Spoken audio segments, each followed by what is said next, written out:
Trump is presently unessential to corporate America.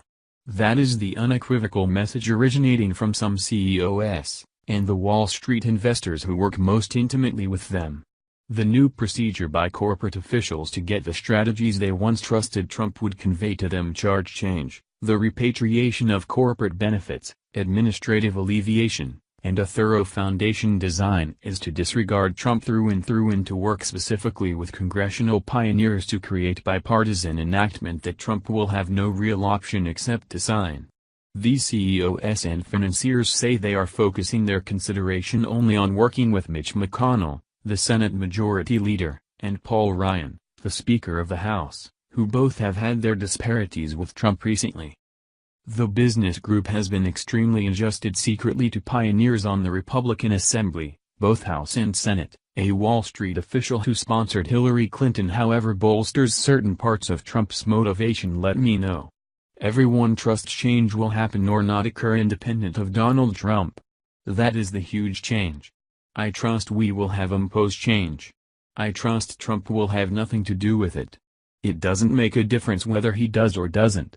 What I'm stating is Donald Trump as a pioneer of a motivation and an arrangement of approaches is not any more a piece of the edge.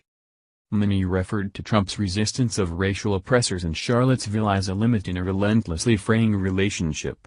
That sense heightened with the Trump administration's declaration, this week, that it would end deferred action for childhood arrivals, DACA, the Obama administration strategy that shielded from extradition almost 1 million undocumented migrants who landed in the U.S. as kids.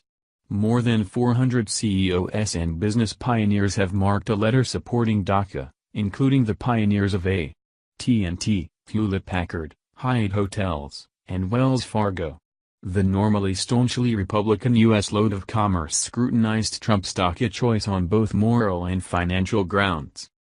To turn around course now and extradite these people is in opposition to key American standards and the best advantages of our nation, Neil Bradley, the Chamber's senior VP and boss approach officer, said in an announcement.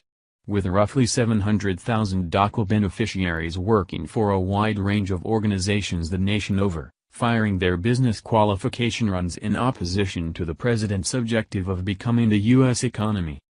For different C.E.O.s, the dissatisfaction with Trump came before.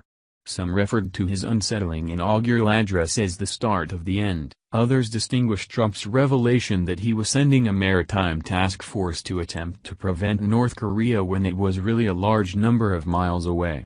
That just summed up where this president was going as far as ineptitude, the Wall Street official stated, alluding to what one of his Fortune 250 customers informed him regarding Trump.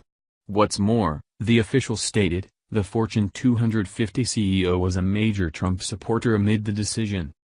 Corporate officials progressively see Trump as so inconsistent, flighty, and polarizing that being excessively near him endangers estranging representatives and shoppers. They said the American workforce is, like never before, a mosaic of statements of faith, ethnicities, and religions, and administrators must choose the option to remove themselves from a president who demands utilizing the domineering jerk platform to drive a wedge between bunches as opposed to join them. Charlottesville prompted dialect, from C.E.O.s, that was not quieted, the Wall Street official let me know.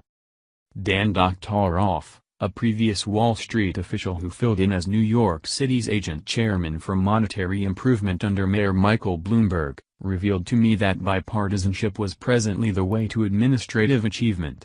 We will need to see the Republicans and Democrats in Congress really start to meet up, Doctoroff, a long-lasting Democratic contributor, said. The lesson of medicinal services, particularly, the Republican push to rescind the Affordable Care Act by the day's end, was, A. Trump was not going to be completely occupied with it, and, B. You can't pack something down in a time of extraordinary partisanship. It's recently too hard. Doctoroff, the creator of More Prominent Than Ever, New York's Big Comeback, which relates his push to resuscitate New York City's economy after 9/11, said that when he was delegate chairman he discovered that previous business officials need to work on 2 speeds in the meantime to be fruitful. Open the office. The main speed requires persistence in light of the fact that there's a procedure for everything in government. There are supporters that must be touched and regarded on the grounds that they're given a legitimate stake in the framework, he said. The second speed is set apart by a sense criticalness, train, and vision. Everything is complicated to the point that it will pass on of its own weight unless you're driving it along forcefully with genuine teach, he proceeded. That is the means by which we think we could complete things. As per Dr. Roth, who is presently the CEO of Sidewalk Labs, a backup of Alphabet, the parent organization of Google that is rethinking the way urban areas work, Trump appears to be unequipped for appreciating such subtlety. Trump has not tasted that craftsmanship and is most likely unequipped for that workmanship, and doesn't understand that administration is unique in relation to business, he let me know. Tom Nides, a Democrat and a bad habits administrator of Morgan Stanley who acted as the delegate Secretary of State for Administration and Assets under Hillary Clinton, anticipated that the glaring issue at hand for corporate America would now be charge change. I don't figure anybody will be timid about working with the Congress endeavoring to complete duty change, Nides said. It will be driven from the Congress. It won't be driven from the White House.